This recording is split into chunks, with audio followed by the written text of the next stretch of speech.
Thanks, Steve. And so I guess that letter on my file really hasn't hampered me that much. All right.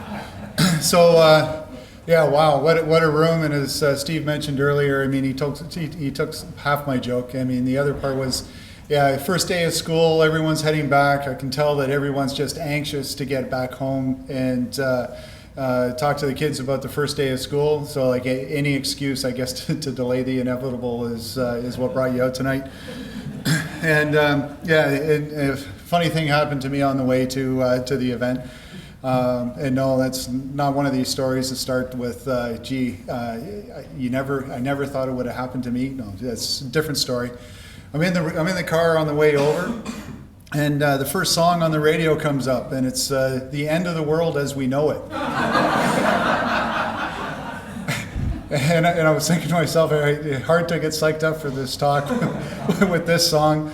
But luckily, as I got here, I realized that it had to do with running out of pizza, and hopefully it doesn't refer to the talk for the next few minutes. So yeah, so we've got, there we go, and it's working, that's great. So as Steve mentioned, my name is Bill Dunnion. I lead the cybersecurity practice for Calian. Those that don't really know Calian or may have heard of Calian, we're headquartered here in Ottawa, Canada, just about to turn 38 years old. We're publicly traded, 71 plus straight profitable quarters and counting, and pay dividends. A bunch of the analysts have us rated as a buy. Not that I'm a plug, but you know, at your own discretion, feel free. So on the cyber side, yeah, I lead the practice inside of Calian, and I reached out to Steve. Actually, it's almost a year ago, right? It's a long waiting list to get on this. It's just a special thanks again to Terry Matthews and Wesley Clover for putting this event on. It's excellent. So yeah, so I reached out and I said, hey, I've been doing a couple chats. I lead a meetup group in town for cybersecurity for like-minded individuals. Would the topic resonate? And he goes, well, I don't know. And then he finally said yes. And when he told me this morning that over 300 people registered, I figured it had to be going back to school and not the topic. But we'll see how it goes. So I was trying to think about what might resonate. And being the high-tech community, information, data, intellectual property, all of these topics are pretty key and pretty top of mind. And so I thought, so Steve, do you think something like that might might resonate? So having a topic that talks about information and data and how to protect it, or do you need to worry about protecting? And he goes, yeah, I think that might work. So here we go. Here's my shot at it. So yeah, I'll say it a couple times. I'll probably say it more than once. Data and information isn't our problem, right? Data and information is everywhere. Ultimately, it's actionable data. Is actionable information and actionable data available? And I'll come back to that. But in case you guys don't believe me that information and data is everywhere, I thought I'd start by taking a look at an internet minute from 2018. And a typical minute, single minute on the internet worldwide in 2018 included 18 million texts. I'm pretty sure half of them came from my kids. 187 emails, and I'm pretty sure most of them came from Calian. 3.7 million Google searches. 973,000 Facebook logins. Over 266,000 hours of Netflix streaming. Yeah, and chill. And over $863,000 on online shopping. And that's just in 1 minute. And for those keeping score at home, that works out to about $1.24 billion spent every day online.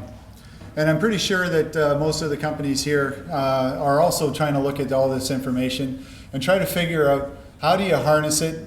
Is there something in there? Is there something that will give you the competitive edge? And really what that edge is trying to figure out ways to separate the consumer from their money. But yeah, so the information and data is everywhere. But as I mentioned, it's not the presence of information, is what can you do with it, right? And so with that, I'll just put a pause on that for a second, and let me switch over to looking at small to medium-sized business, because especially in Ottawa and in Canada, there's an awful lot of companies that are, say, sub 500 people, right? And you may think about this, and the number of times that I've heard, oh, we're so small, who'd want to pay attention to us, right?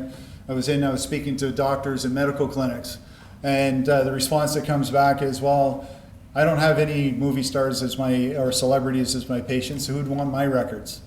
And that sort of approach and mindset is prevalent. The other piece that comes into mind is budgets and talent, right? I mean, we've got an awful lot of talent in Ottawa. Well, one of the things that is in short supply are security experts. The last stats that I heard, if I make it from a North American standpoint, there's over between 1 and 2 million open security positions in North America. And if I bring it closer to home, the last study I saw for Toronto that said for every 12 security postings, there's 2 qualified candidates. And I did meet a couple folks here from a couple of local security programs that are looking for co-op jobs. So if you need people, here's a chance to pick someone up. So the mindset, we're too small. Why would somebody want to go after us? And to that, before I get into a couple stats, I'll just keep in mind Target in the States, one of the largest breaches in modern history. It didn't target. The focus of the attack was on the HVAC supplier, right? So it was the small to medium-sized business that had a great contract with Walmart, with Target, and they got in that way. That and some lax firewall rules, but the point of it is people will go after you, and I'll say this over and over again, hackers are lazy. They take the path of least resistance. And so if there's a big do not enter sign on the Fortune 500 company, then they look for smaller, easier ways in. So Chamber of Commerce, they took a look at the Canadian marketplace, and it's difficult to find Canadian-only stats. And so a couple things that are noteworthy is so this one, 66% of all businesses between 250 and 500 employees experienced a cyber attack in the last 12 months from the study. And what's kind of interesting is when they look at the responses coming from the C-suite or the executive compared to the IT groups, you notice a huge divide. So 60% of the executives think that everything's fine, we're covered, compared to 21% of the IT executives whose job it is to maintain the infrastructure. So there's a huge disconnect. And information communication gap between the different layers within organizations. So looking at that, keeping a focus on the small to medium-sized business, over 70% of all 100-person companies and less have experienced a breach. And I'll come back to this again later on, but 70% of the breaches are due to employees. And it's not that 70% of employees are maliciously trying to or intentionally trying to undermine the company, right? It's at the end of the day, and we'll say this line again later, at the end of the day, stuff's going to happen. And like I said, it's going to be accidental. It's going to be with the best intentions. But hackers target the weakest link or the most available attack surface, and a lot of times that's the person sitting in the chair with the fingers on the keyboard. They're gonna go look at the end users, because at the end of the day, people are all human. They aim to please. They make decisions based on what they think is right at the moment, and a lot of times those decisions. Sometimes those decisions don't work out all that well for them. So, 98% of the Canadian economy is driven by the small to medium-sized market, and over half of them have been a victim of a cyber attack. And then the scary stat is over 60% of small businesses that get attacked go out of business within 6 months of that breach. And if you think about it, right? If you think about it, that makes it's unfortunate, but it does make an awful lot of sense. Because if you think about your accountant, right, or the person that helps with your taxes, or the local print shop around the corner, right? A lot of these folks, or a lot of the web designers, some of you maybe have your own businesses yourselves. If you've got your customer information and your customer data all on your computer, and then all of a sudden you get you open that one attachment, or we're talking about kids going back to school, they happen to visit that one website, and just driving by, payload gets downloaded onto the machine, and next thing you know, you've got the screen of death in front of you, and you're saying, all right, well, pay up or you won't get your files back. If that's the only copy that your entire business is running on, how do you recover from that? How do you submit the customer report that was almost done? If you think about Calgary University, I'll use this example. I heard the person responsible for IT and security at the university speak, and she's on record as saying it happened to them. She has permission to talk about it because if you stay silent, then it's going to happen to somebody else. They ended up paying the ransom, and one of the decision factors that went into that was the fact that a lot of the PhD students that have spent their life's work at the university, their work was on some of those servers that were ransomed or were encrypted. And so when they look at it, it's not just a business decision for the school, but they were also looking at the livelihood of the studies and the people that they were supporting and were working there. So it is a lot of times the smaller companies, they don't have the IT staff, they don't have the infrastructure, they don't have the knowledge, the know-how, possibly the time or perceived budget. And so when they are attacked, it has a much larger impact.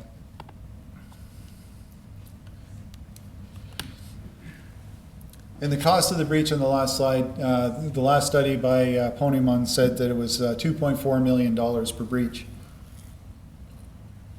And in the same study, they looked at it, and Canada was ranked number 2 behind the US for the price per record per breach.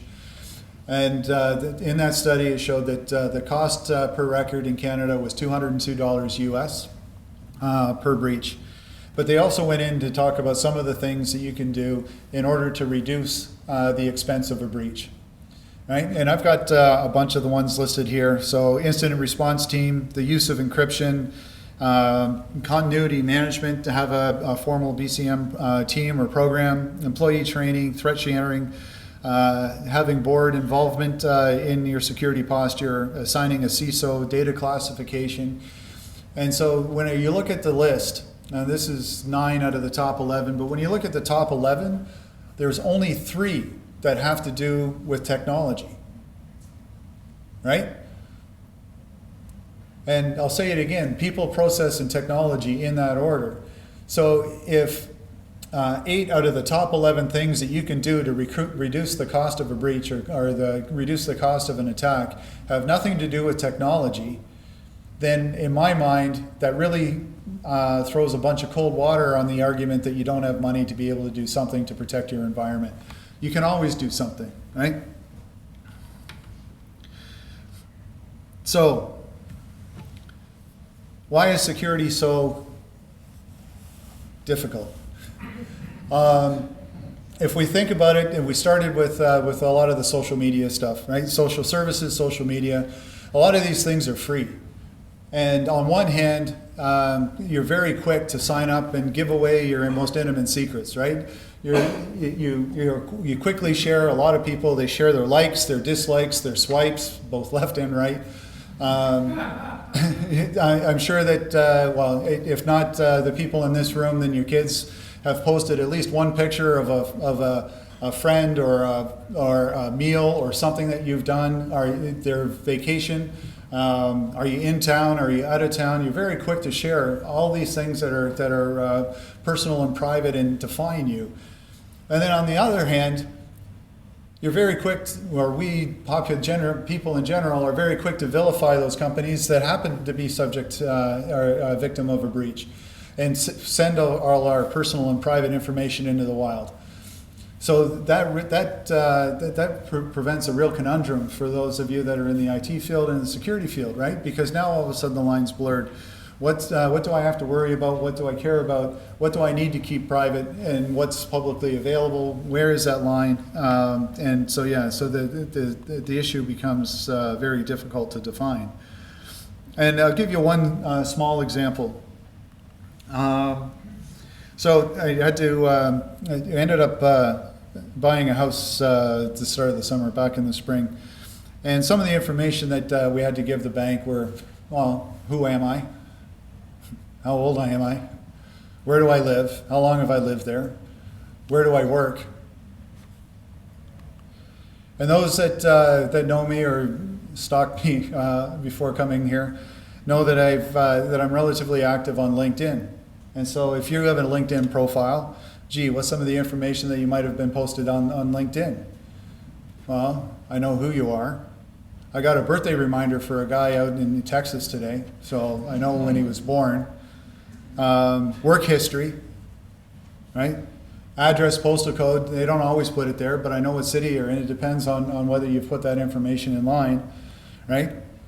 And so when you think about that, the difference between publicly available information and personal and private, that line becomes very blurred. And so now you, from a corporate officer standpoint, it's like, all right, so really? Can you give me a tougher job? Where's the line? What do I need to do? So, and then when you layer on top of that need, I'll say perceived need to be always connected, that just makes it even more complex, right? And it just compounds it, right? So, I mean, everybody in this room, they're developing and designing services to be accessed from anywhere at any time by anyone, right? And so when you look at it and you say, all right, we've got this mound of data, and we no longer have it protected inside our own four walls, right? We're putting it out in the open because we need that flexibility to be able to get at that information anytime, anywhere. Now, how do I protect it, right? I mean, in the old days, it used to be easy, right? So Steve and I both worked at Mitel, and when you think about when Mitel was started, corporate IT, corporate security, it was very easy. You got the four walls. Anything that plugged in that resembled a computer inside those four walls was their computer network. Nowadays, not so much, right? So gone is the day where your traditional perimeter makes sense. I can't build a bigger, thicker, stronger wall and keep all the bad guys out. Why is that? Well, data is the new oil, right? Information is the new currency. So now it behooves you to understand what is important to your organization, where is that information, where is that data, and then figure out how do you protect it no matter where that information lives. So is it constrained and confined within our four walls? Is it posted on the cloud? Is it available from the web? Where is it available from? Know where that information is and protect it accordingly. And that ties to everything from the information that you retain, so credit card information, customer information, client information. But in this room and from a Canada standpoint, and Terry alluded to it, we've got an awful lot of smart people. They're creating and inventing a lot of really cool things. That intellectual property has got value. So how do you protect that?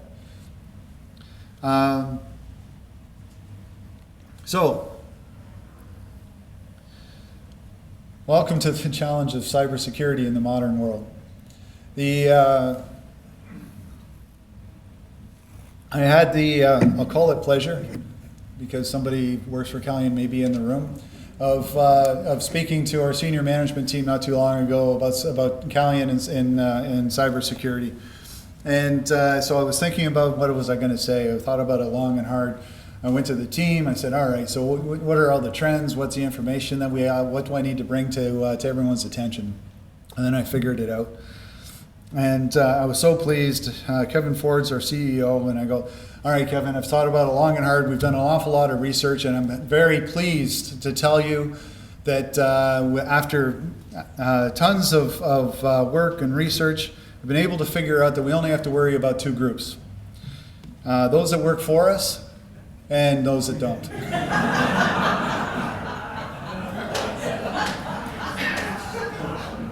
I thought it was brilliant. Kevin, not so much. Anyways, so on that, and really what I'm doing, looking forward, is now for the remainder of the time, and we'll throw in that I didn't realize that Steve had given me over an hour time slot until I looked at the agenda more closely on Thursday or Friday, and I started to freak. But don't worry, I know the bar's still open, so I'll get you back there in plenty of time before it closes. So looking forward for the rest of it. Now I'm going to start to talk a little bit about the technology, things that you can do, at least considerations for how do you protect information and data in this current day and age. And knowing full well that business needs do not follow a vendor's price list. Right? There's not a silver bullet out there. So what I'm going to be talking about is more a solution, concepts, ideas, right? And how do we blend it together? Everybody doesn't need to do everything. And when you look forward, a lot of these bullets are hour plus talks on their own. But really what I want to try to do is kind of go over everything in fairly high level, tie it together, hopefully put some sort of common sense around it, and then the parts that are more meaningful or interesting to you, you can be able to dig into a little bit further. So, external threats, phishing, spear phishing, password theft, malware, ransomware. So those are just a couple. There's a whole bunch more. So rather than go into these threats in detail, I'll kind of start by just recanting a couple of stories. So on the phishing and spear phishing side, so spear phishing is really just or whaling. Right? It's going after the bigwigs in an organization and trying to figure out how can I get at them. And remember, attackers are lazy. They're going after the path of least resistance, right? Why break in and try to figure out how to get through a firewall or a layer, 3 or 4 layers of defenses, when I can knock on a door, tap somebody on the shoulder, and have them guide me in escorted? And so that's really the whole premise behind some of these things, right? It's like I think, and what's old is new again. Everybody remember the Nigerian prince? There's a reason why he still makes $80 million a year out of the U.S. alone. And there's a new spin on that, because earlier in the summer I actually got a letter in the mail from the prince's lawyer. It was really cool. I looked at it and I said, hey, they fixed the typos and the spelling mistakes. But it was the same email, only they sent it to me in the mail and they said, please give us your contact information and we can get the process started to make you rich. I know, that was pretty cool. I tried to keep it, but it got thrown out this summer, but that's okay.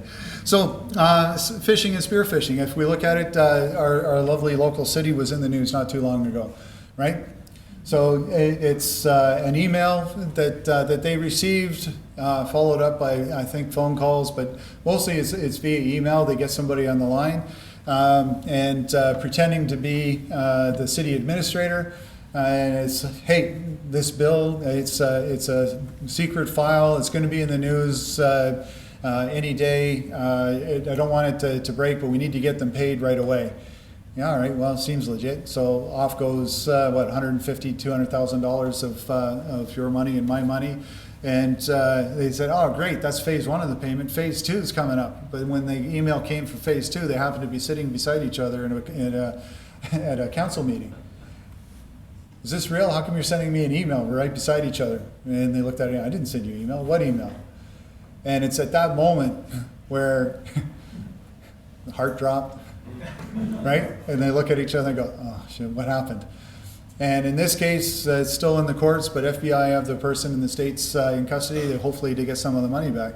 Saskatoon, maybe not so lucky, right? So same thing happened there.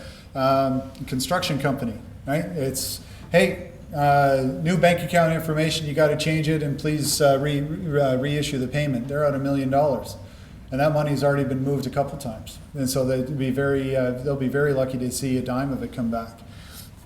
Even inside of Calian, I've got first-hand experiences myself, and these attacks are becoming a little bit more focused. The bad guys are taking time to make it look real. So there's a partner of ours. I mean, we've got tons of partners. I think last time I looked, we have 350 to 400 partners we use a year. So one of those partners sent an email in, and the email went to the project team. It was copied the partner's project team, or looked like the partner. And then they included an actual invoice that was sent to us, just new banking information. You look a little bit closer, and there's an extra I in the domain name. Oh, cool. So we went and reached out to the partner and followed up and said, hey, is this real? He said, no, it's not real. And funny that you should mention that, because 3 of our other clients also told us about the same thing. So somebody was reading their mail. They actually had an actual PDF attachment. It got modified with new banking information. They went to the trouble to spoof the domain that made it look very similar. So under quick inspection, an I out of place, and I, especially I's and L's if they're close together, you don't necessarily notice it. You have to be looking for it. Or you look at it when it's too late and you realize, oh yeah, look, I guess I could have figured that out. So these targeted attacks, they happen, right? I'll give you another Calian example, again, because if you aren't willing to talk about it and share your experiences, and somebody else is going to get hit. It was a long weekend. We had an office admin person that received an email from Kevin Ford, our CEO, and it was from, and she didn't realize, she just thought that he was traveling, he was out of the office, it was a request to buy $2,000 worth of iTunes gift cards, and she thought it was just his personal address, didn't realize that RR at the end is a Roadrunner account, and you probably shouldn't talk about those, but anyways. So it's a long weekend. She looked at it. Wow, the president asked me to do something. I'm going to get right on this. Runs across the street, goes to the grocery store, picks up $2,000 worth of iTunes gift cards. Says, okay, I got them. What next? I'll just take a picture of the front and back of each card and send them to me. All right, 15 minutes later, that's done. Well, later that morning, one of our IT guys walked by and saw the big stack of gift cards and said, so what's with the gift cards? Oh, I can't tell you, it's a secret, it's a surprise. Really? Well, tell me more about this surprise, really, because I want to know. And it took a while, but pried it out of her and finally said, oh yeah, well, did the email look like this? And again, that pregnant pause moment, the heart sinks, the heart drops, and goes, oh God, what did I just do? In this case, it was fortunate that we were able to catch it in time. She went out, canceled all the cards with Apple, went back to the store, had the cancellation notices. It was a long process, but was able to recover. But it was coincidence, right? Because you aim to please. If it looks like it's coming from the boss, you want to react to it. You don't want to necessarily question, but it's important to do so. Password theft. And I throw this up there because a lot of people might say, oh, well, so what if Yahoo or Outlook or Hotmail or LinkedIn, and what happens, Ashley Madison, so what happens if they're breached and they, well, yeah, I throw that up because the number of government email addresses that were attached to that were more than one. And, but I bring this up because, and I'm pretty sure that most of the people in the room are guilty of it. I mean, in this room, nobody has ever used the same password for their personal accounts as they do for work, right? And so when that information is out there and passwords get stolen, it becomes a risk to the organization, right? I was working with one company, national company, high-profile name, headquartered here in Ottawa. and I happened to do a dark web search, and it came back and said, you realize that 750 email addresses from your corporate domain have been caught up in breaches. And those 750 plus email addresses are linked to over 1,500 accounts. And it's not really a big deal until you realize that probably most of those people use the same passwords at home as they do at work. And so now if you've got an email and you've got chances are you can figure out what the username schema is, and now all of a sudden you've got a password that's valid, what can you do with that information? So yes, so password theft is a problem. You need to pay attention to it. Malware, well, the largest delivery mechanism for malware is still email attachments, right? And again, phishing, look at it. I'll pick on RSA because again, they're public with it. It's the whole reason why RSA from a security standpoint fell victim to a breach was a phishing attack. It was a 0-day Excel macro list. And it was salary survey time, open up the spreadsheet, find out what the raises are going to be. They sent it 3 different times. It was one person in the 3rd attempt that opened the attachment, and next thing you know, the attackers are in. So yeah, so malware is an important external threat. And then ransomware. And ransomware keeps everybody up at night, right? Because the whole fear, I mean, it started off being targeting end users and home life. And, oh no, I've got your pictures ransom, and if you want your pictures back, then pay me some money. And it's come a long way from that, right? It's non-discriminatory. It's one of these things where they send it out into the wild, and whoever it hits, and it's in effect free and easy money, right? Because they look at it, and if someone gives you $400, then it's $400 you didn't have before. And when you think about ransomware, the bad guys have even gotten to the point where they're being entrepreneurial about it. So $499 can buy you ransomware as a service. All you have to do is bring your own list of email addresses. So $500 and you give up between 20 to 50% of the take, and you don't even have to worry about coming up with your own payload. No, you just rent time on their distribution and their platform service. So yeah, so I mean the bad guys are getting pretty devious, and the threats are out there, and they're only going to increase.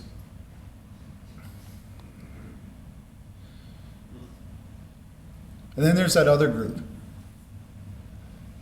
And although malicious insiders get all of the press, it's the accidental insiders, the accidental disclosures that get all the volume. And as I said before, stuff happens. And at the end of the day, the chair-to-keyboard interface is only human, right? Information is going to get out, but there are things that you can do to control, minimize, mitigate it. Like, I mean, I'm sure that I'm the only one in this room that ever did an email and did bill space, and it picked up the wrong bill in my address book, right? Texting, oh my God, that's the worst. If you have more than one conversation going on at the same time, you're flipping back and forth, you go back to the list and you press the thing, and between the time, the split second between the time where you look at the list and your finger touches the screen, the order's changed because you just sent one. And then all of a sudden you're sending that picture to warm up to the hot date that night to your boss. I mean, that never happened to anybody else, I'm sure. But yeah, sending information, disclosing information accidentally is part of the modern day work environment. But there are things that you can do to minimize that. So when we look at the insider, right, and less than a quarter of insider breaches are actually done maliciously. The vast majority of them are accidental, right? Most of the emails going to the wrong person. Most of the emails going to the wrong person are inadvertent. It's not a big deal, right? Unless it's the one that's talking about an IPO that's just going to happen, and all of a sudden it removes your company from the public offering and costs you $30 to $40 million. right? So and so at the end of the day, a lot of these incidents, a lot of these breaches, they don't matter until they do. So where do we start? And security is a daunting task, right? It really is.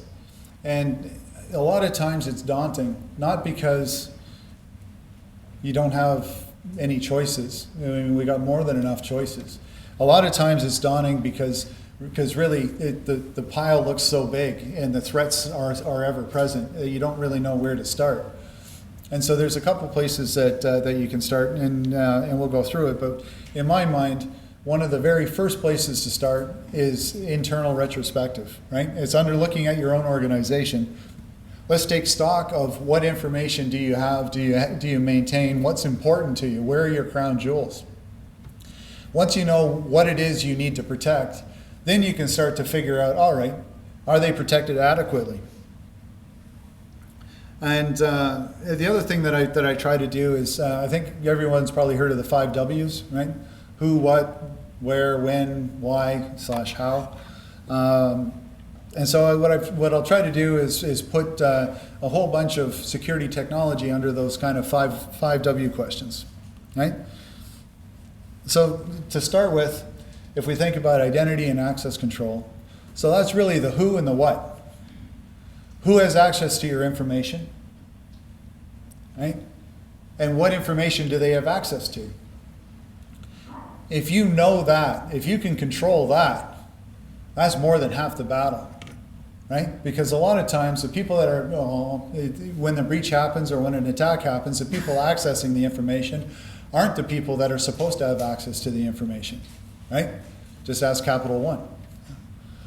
And I'll talk about that again in a second. So we've got, in terms of who equals the credential, it's like the username. And then the what, that's sort of like privileges. It's access control, right? Just because I work for Calian doesn't mean that I've got the right or the need to see every piece of information and every document that Calian owns. So if you're able to look at and combine the who and the what from an identity and access posture, and you can control it through things like passwords, multi-factor authentication, privileged access management, and CASB, Cloud Access Security Broker. So I'll talk a little bit about each of these going forward. There was a paper that I just put out, and I entitled it "Simplify Your Passwords to Make Them Harder to Break." The theme here is interesting, right? And if I come back to password theft, if you look at every single one of the password, all the breaches where they publish and they do some analysis on the passwords that were captured, it's astonishing that password 123. 1, 2, 3, 4, 5, 6. Those are always 3 of the top 10, always, right? Or if you want to be really tricky and make it really long, 9, 8, 7, 6, 5, 4, 3, 2, 1. 0 is optional, right? Or password with a 0 instead of an O. Oh, that one's really tricky. So passwords are important, and password maintenance and password hygiene is important. I was speaking to somebody. I was speaking at with somebody at Shared Services not too long ago, and they actually said, well, the government's taking a look at their internal password policy, and if this is early information or not true, then correct me afterwards. But and one of the things that they're looking at is they're looking at changing the password policy from 6 or 8 character complex passwords to 14 character simple passwords, and removing the need to change them every quarter or every month. Because statistically speaking, it's as hard or harder to crack a 14-character simple password as it is to crack a 6-character complex password. And so if you look at it that way, and you start thinking, all right, 14 characters, well, I can't even remember my kids' names all half the time, so how am I going to remember a 14-character password? But you turn it into a phrase, right? Everyone can remember the first line of their favorite song, right?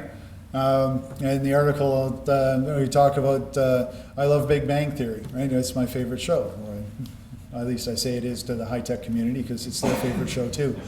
And so it's, I use password as my password. I figure that's about the only time that you should actually use password is if you use it as a sentence.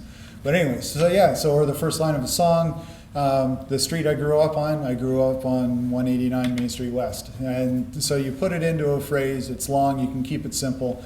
And the harder it is to crack, the longer it is, the less need there is to repair it and change it over. Was that your password? Only on my test accounts.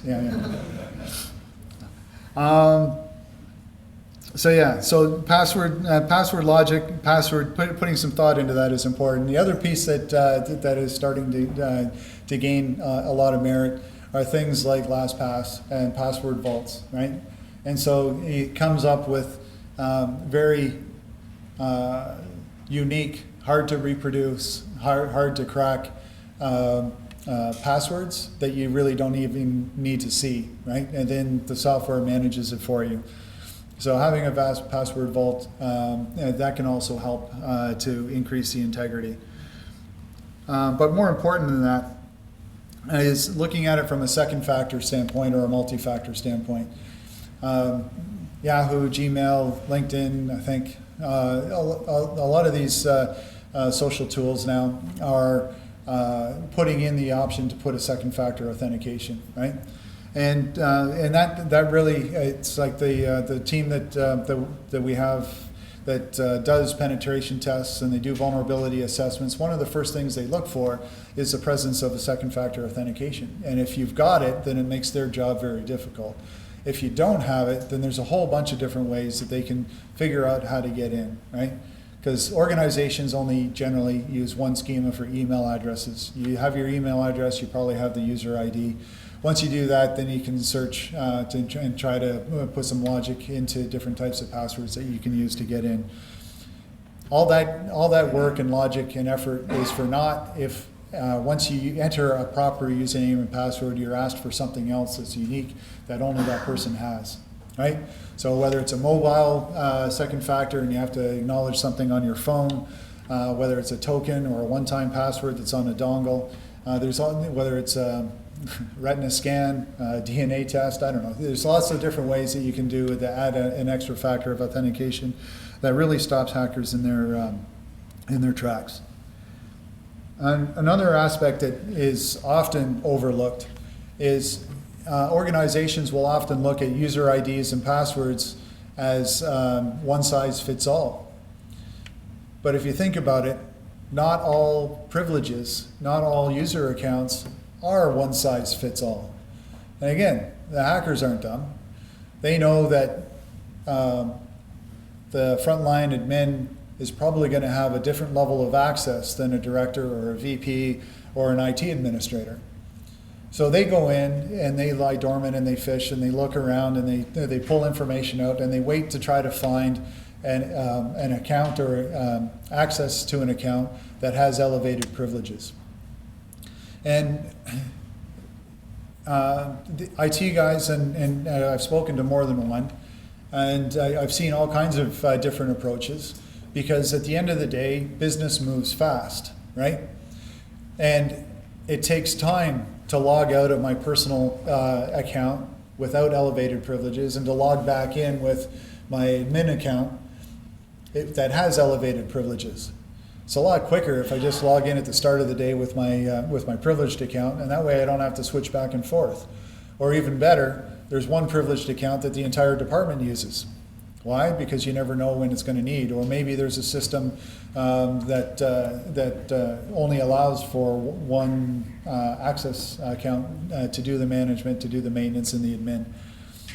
So treating privileged accounts and accounts with higher access, higher privileges, treating them with the respect that they deserve is important to cyber hygiene.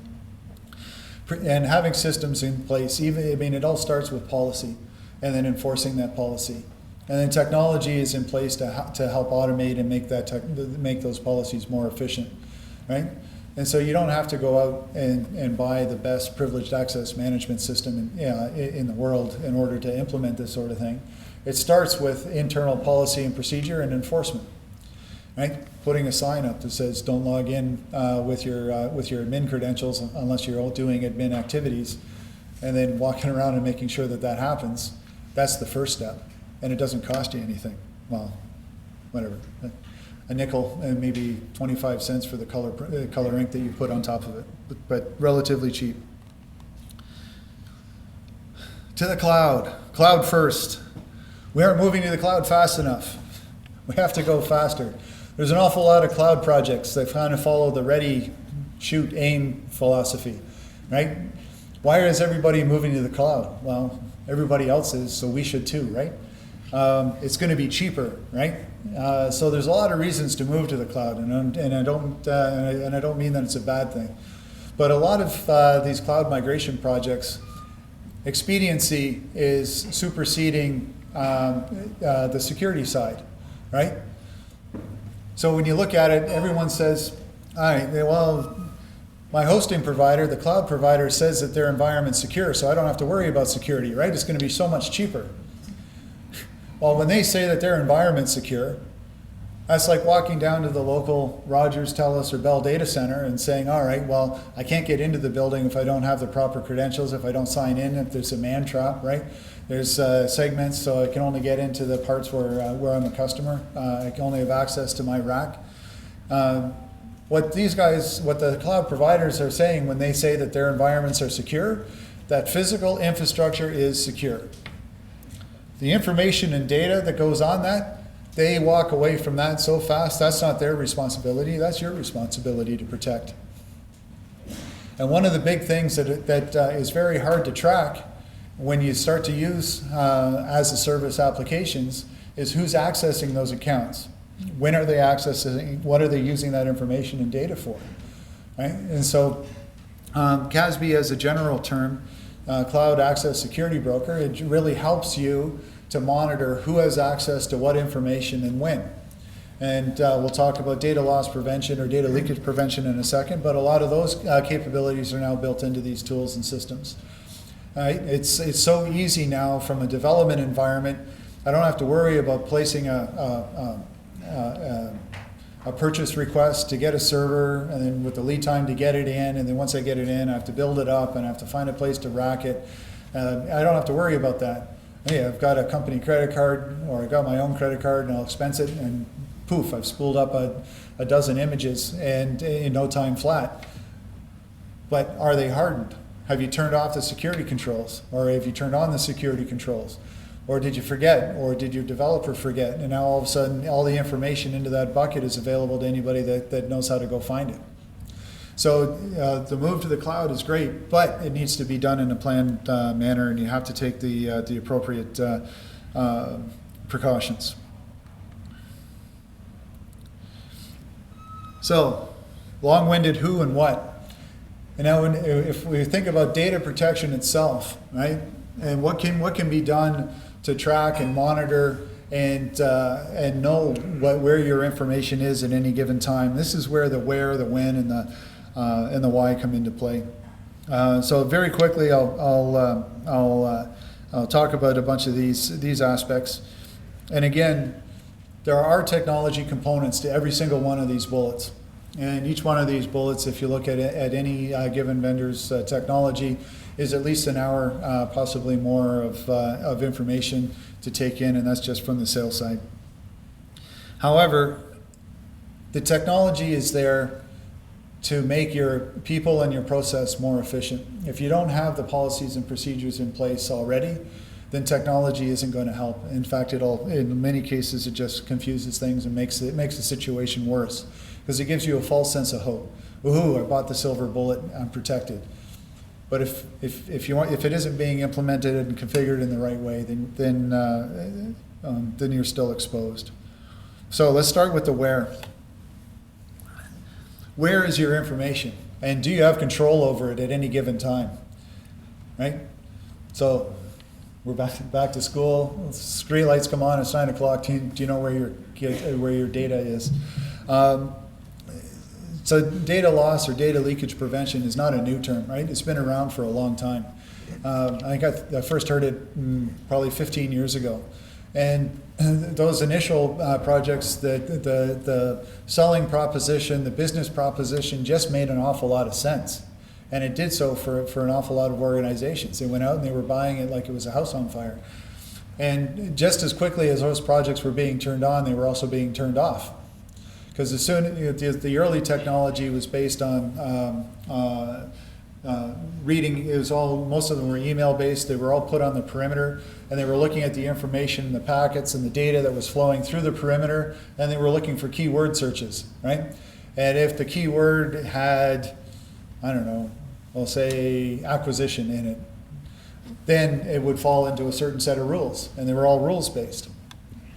And so the issue with that is the number of false positives went through the roof, because the rule algorithms were, again, fallible because people were making them. And as soon as you have multiple rules, you're going to have conflicts or holes. So important emails were being blocked, delayed, and these solutions that were designed to keep an organization safe were now impeding the flow of business. So the business looked at it and said, hey, whatever you did, undo it. And so it'd no longer be put in blocking mode, it would only be in alerting or monitoring mode, and that doesn't really protect the organization at all. So it's changed an awful lot since then. The technology in place today that's able to track the type of information, where is it coming from, where is it going to, what are the rules and the policies that you want enforced. The flexibility and the accuracy is through the roof, and there's an awful lot of good technology out there. But the important part in that last sentence was the technology is there to enforce the policies that the organization has in place. If you don't have the policies in place, if you don't know what you need to protect and what you want to stop, well, then the tool's not going to help. And even today, one of the main reasons why a lot of data loss prevention DLP projects fail is because organizations can't agree on a simple data classification schema. Well, is it proprietary or is it confidential? And half the group has one definition and half the organization has a different definition, and they can't agree on the terminology. So if you can't agree on the terminology, well, then how can you implement a common standard across the board? And so that's been one of the big hurdles that has been preventing the adoption of the technology. And luckily, the tools have gotten to the point where they can have multiple definitions. So if the organization can't decide, well, then good, you can have multiple definitions, and it's able to apply both.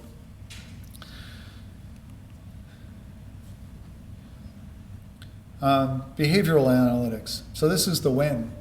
When is your information being accessed? So on the technology front, this is sort of new, but from an operations standpoint, it isn't, right? I mean, we've put there's the ability to alert and alarm and track user accounts and when people are logging in, and what are they doing when they log in. Right? It was where I started. Information and data is not a problem. Actionable information, actionable data is.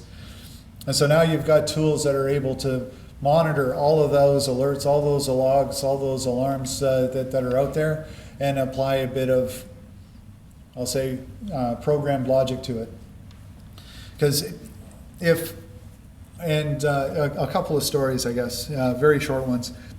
There's an organization in the States, and one day they answered the knock on the door, and it was the FBI, and they said, no, you're not in trouble, but we want help from you to collect evidence against one of your employees that we think is stealing your information and data and selling it overseas. And so they put in a behavioral analytics program, and they looked at it, and within a matter of 2 weeks, 3 weeks, they had enough information to prove without a doubt that this one individual was definitely downloading information and taking it out of the company. But not only did they have the information on that one individual that the FBI were interested in, but they also had information on the 6 other colleagues that were a part of the same ring that the FBI didn't know about. And so these sorts of tools, when you look at it, and if downloading a ton of data at 3 in the morning isn't normal, it doesn't mean it's wrong, but it does mean that you should take a look at it, and you should probably identify what's going on. one of the added benefits of some of these behavioral analytics programs is business process. There's another story where regional managers, so every quarter it was customary for this organization to rotate their managers and put them into a different region and different post, gives them more background, helps to reduce the temptation for fraud and complacency. Right? So they rotated the management team on a regular basis. And what they realized was the last day of every quarter before rotation, all these managers were downloading tons and tons and tons of information and data. And so they were worried they were a flight risk. What are you doing with all this information? So they brought them in, they asked them, they said, well, we noticed that you downloaded a lot of information. Is that true? And they said, yeah. Well, why? Well, I moved from this group to that group, or this region to that region. I can't access all the information that I've saved from that other region, the way that the systems are set up. So I have to download the information if you want me to do my job. Oh, cool. So our internal processes are broken, and that's what's leading to this anomaly. So behavioral analytics, I mean, it can be used, it can identify an awful lot of things, right? And one of the, again, other spin-offs, looking at it from a behavior standpoint, HR is starting to look at the tools and try to look at their employees, because it's the corporation's job to be able to protect their employees. And behavior can be malicious from an information and a data standpoint, but it can also be malicious towards other employees. And so the same sort of anomalies or tools that can identify whether somebody's doing something they should or shouldn't from an information and data handling can also be used for behavior modeling and what are they doing in the environment. Encryption, the how, or the, and by encryption I don't mean ransomware. Because every time I see a ransomware attack, I can't help but think that this is probably the first time that most of those organizations have ever deployed encryption. But so encryption, if I look at the top reasons or things that you can do to decrease the cost of a breach, this was number 2 on the list, number 2 or number 3. And really, at the end of the day, stuff's going to happen. It's not if you're going to be attacked, it's when. And so when information gets disclosed, either intentionally or unintentionally, if it's in a format that can't be read or accessed, then you're still safe. And at the end of the day, if you look at it, and protecting information and data no matter where it exists, the who and the what, so who has access to it, what do they have access to, and then if we throw in how from an encryption standpoint, those are some pretty powerful tools that you can put in play to keep that information protected no matter where it exists.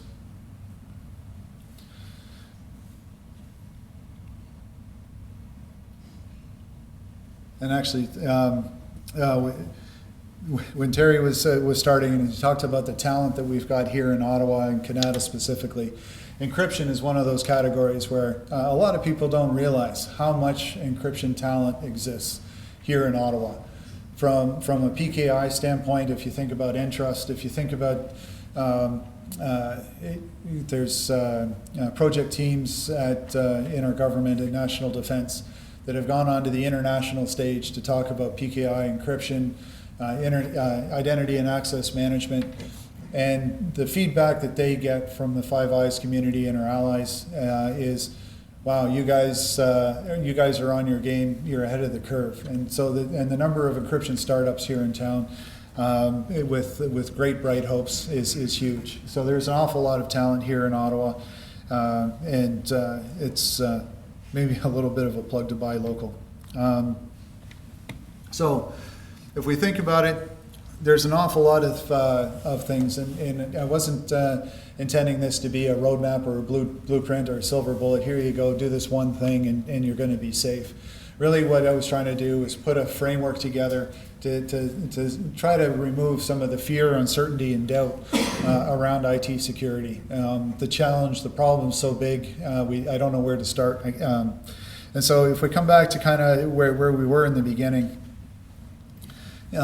identify a framework, identify a methodology. There's so many of them out there. They're all very similar. So whether, our own government, ITSG is based off of NIST. The standards are published. They're on the CSE website. The information is readily available. It talks about everything from network design and proper zoning to the various controls that you need to put in place. So you pick a framework. You start with some reflection or introspective, right? Look at your own environment. I mean, I've walked down the halls of Calian and I've heard people from our own company say, well, what do? We find people and we put them on contracts for the most part. Who'd want to steal from us? But they forget that, yeah, well, along with that is a database of over 100,000 names and resumes and the rest of it. Well, there might be some information there. We've got security clearances. Well, there's responsibilities and there's things that other organizations might find interesting about a company like Calian that does an awful lot of work for our supply chain, which is to a large extent the federal government. So know what information you've got, know where it is, and then once you know where it is and you know what's important, then you can look at what protection measures you've got in place, and at that point you can determine whether they're adequate or whether you need to take additional steps. Because at the end of the day, doing nothing isn't an option, right? A lot of times, I mean, small organizations, they look at it.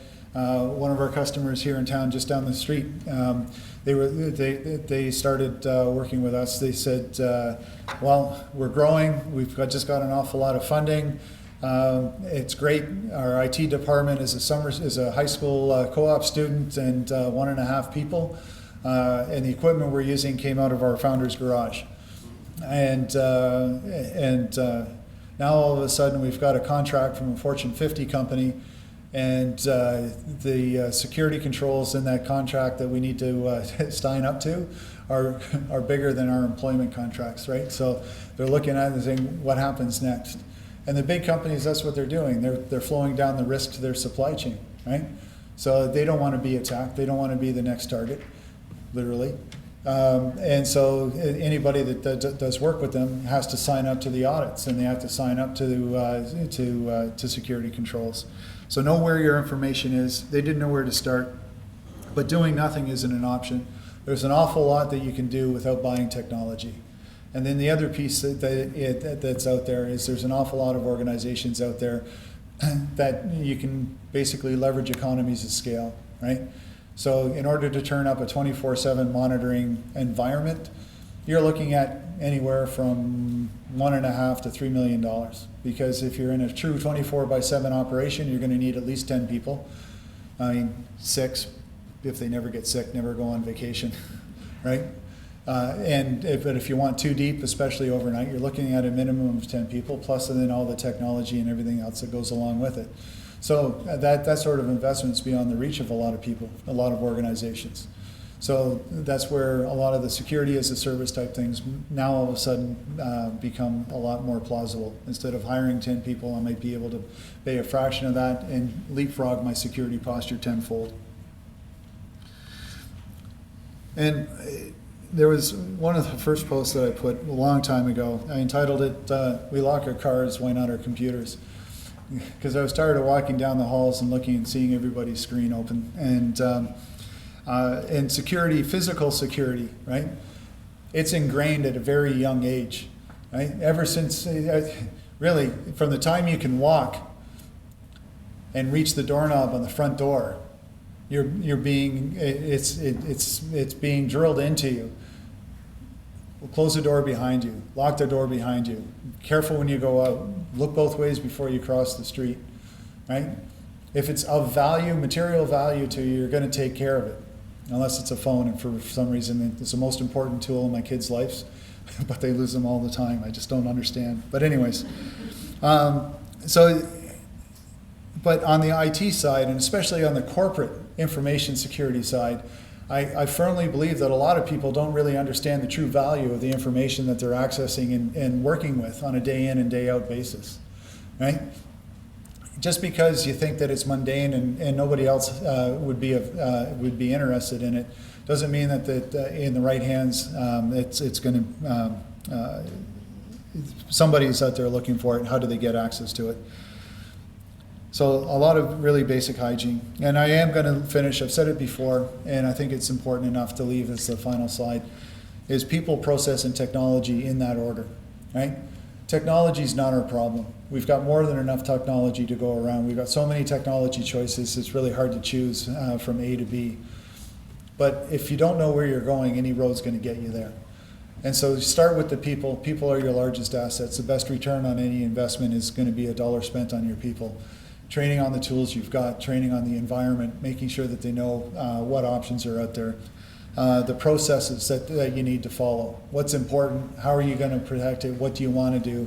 Once you know that, then all of a sudden you've got a scale from which you can measure the technology. And then the technology options, they become pretty clear and evident, right? I know what I want to protect. I know what I'm doing. I know what I'm not doing. Now all of a sudden the choices on technology become a lot more clear. And if you've got the process already in place, you know what you want to try to automate, you know what you want to make more efficient, then that's probably the single largest thing you can do to help make projects successful. So with that, I'm going to thank you very much for your time.